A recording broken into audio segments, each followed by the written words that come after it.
the hands that rocks the cradle, the procreator, the mother of tomorrow, a woman shapes the destiny of civilization.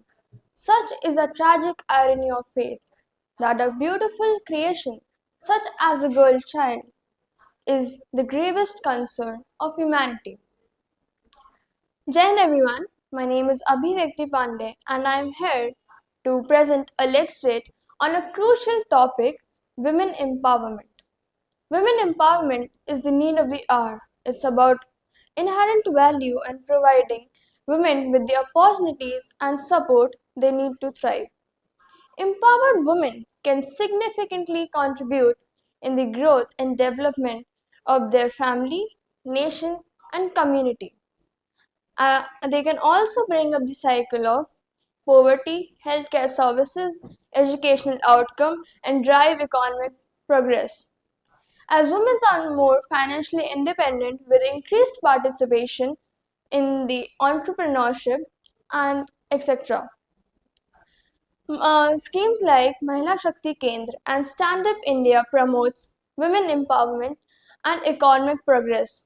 Thus, women empowerment isn't just about economic progress and benefits, but about her own dignity, respect, and equality, which she is achieving by being more aware in the political representation, social empowerment, and knowledge about basic well-being. Thus, we can say that a woman is capable of everything. If we talk about laws specifically related to politics and her own security, two of them respectively would be: first one is the Domestic Violence Act and Harassment of Women in the Workplace, which was started in the year 2005.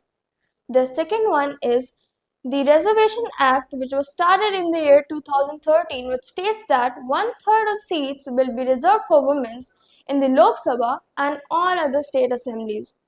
Thus, now we move forward and talk about the schemes related to basic well-being. One of them could be the Ujjwala Yojana Act, which was started in the year 2016, which provides free LPG connections in the households in order to reduce hazardous accidents and tragedies. All these initiatives are done in order to keep a woman safe and to protect human well-being. Such efforts and improvements are truly a result of consistent efforts being put by our government, NGOs, and constitutional organization, etc. Thus, at last, I would like to conclude this entire lecture with a simple message that a world needs to be created where women have access to all her rights and to know what she deserves and what she is truly capable of. Thus, at last, even United Nations have a standard definition of women empowerment in which there are five dimensions. The very first one is the sense of self-worth. The second is autonomy of decisions. The third is access to resources. The fourth one is the ability to take decisions regarding her reproductive life. Last but not the least is the initiative that she does in order to express her thoughts in front of everyone.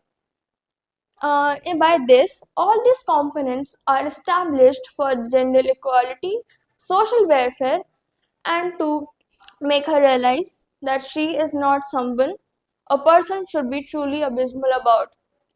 At last, more overly patriotic norms and stereotypes should be challenged, which holds a vigorous woman back. Thank you. This was all I need to say. I hope that you have got an ample amount of information and realize that how indefeatable a woman can be. Thank you. Take care.